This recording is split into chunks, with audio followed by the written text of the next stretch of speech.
If every conversation with your husband turns into a fight, silence, or you crying alone, you may be stuck in the anxious-avoidant relationship pattern that's slowly destroying your marriage. And the unfortunate thing is most couples don't realize it's happening until they already feel emotionally distant from each other. In this video, I'm going to tell you exactly what this pattern looks like, why it keeps happening, and what you need to do to change it before it damages your relationship for good. So the anxious-avoidant cycle usually looks like this. You try to talk to him about something important to you or something that's hurt you. Maybe you miss him and you want more connection. Maybe you want more reassurance that you're loved and important to him. Or maybe you just want to share something just to feel understood and feel closer. So at first, you bring it up very calmly. It might be something like this. Hey, when you made that joke earlier, it kind of hurt my feelings. But instead of feeling hurt in that moment, this is how he responds to you. He may deflect. I didn't mean anything by it, it was just a joke. He may blame you by saying something like, oh my god, you're complaining again. Why can't you just take a joke? He may even shut down, go silent, leave the conversation or leave the room, making you feel even more unimportant and dismissed. Or he may get angry and completely stops talking to you.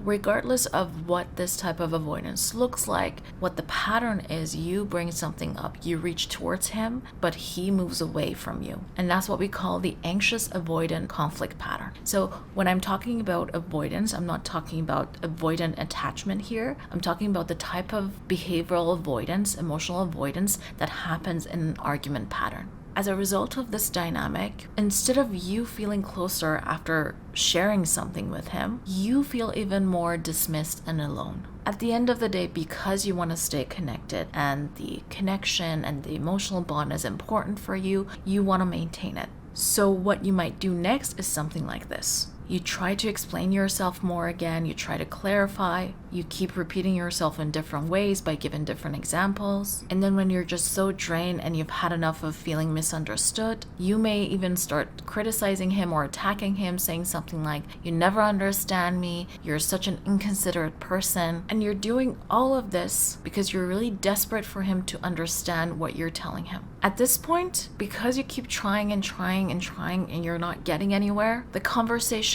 starts to sound something like this. You might tell him, why do you always shut down? I can't ever get through to you. Why do I have to beg for you to just talk to me? Why am I always the one trying to fix things? The more you say things like that, of course, the more he shuts down and avoids the conversation. And of course, in response, the more you chase. And the more you chase, the more overwhelmed he feels. And on his end, he feels like this. No matter what I say, it gets worse. She's never going to be happy with me. I made a mistake again. I'm failing again. She's accusing me of shutting down and not being able to maintain a good conversation. I'm just not good enough for her.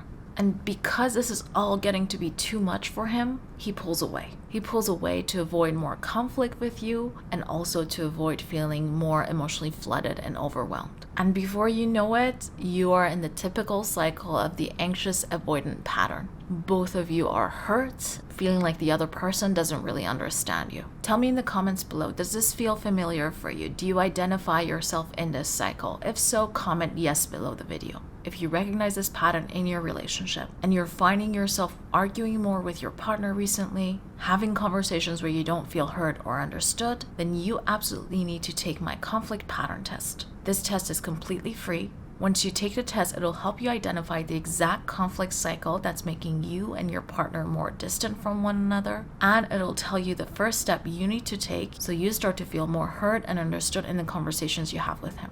You can take the test at parisacounseling.com/pattern or get it from the link in the description below the video. Now, I want to make this clear. The pattern isn't happening because one of you doesn't care about the other. It's actually happening because both of your worst fears are getting activated at the same time. And these fears are working against each other. I'll tell you what this means in a minute.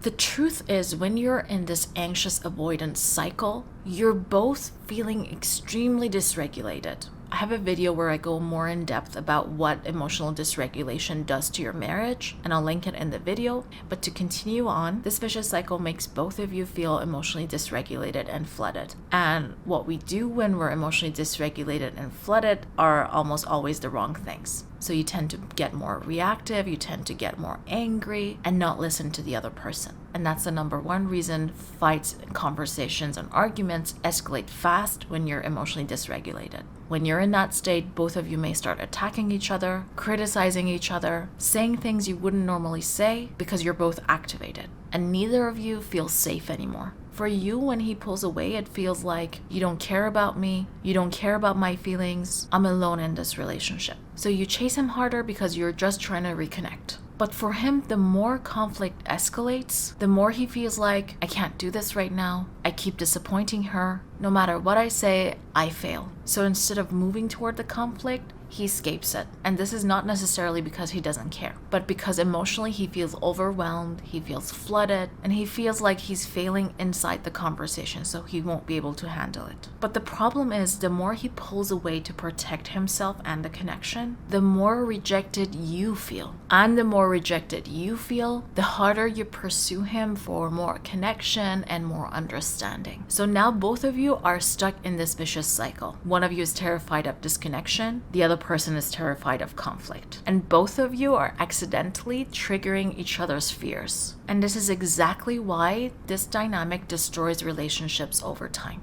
Because once you've been through the cycle numerous times, you eventually stop thinking we have a pattern. You actually start thinking my partner is the problem. And that's when you start feeling resentful over time and you just lose your patience. So the next time the cycle happens, if the first time you approach it with a lot of patience and understanding, the 10th time the cycle happens, you're just fed up and you go right to the anger. You're like, here we go again. It's gonna escalate for you even faster and quicker. But truly, if you want your relationship to feel safe and thrive, you have to stop letting this pattern run your relationship. Because honestly, this pattern will get worse by time if you don't address it. As I said, the more you go through this cycle, the more hopeless you feel, the more defeated you feel, the more your patience runs out, both your patience and his patience. What I want you to understand is that the issue is not that he is toxic or you're too emotional. The real issue is this negative dance that's been happening between you two. One of you reaches for connection or pursues. That scares the other person and they try to escape.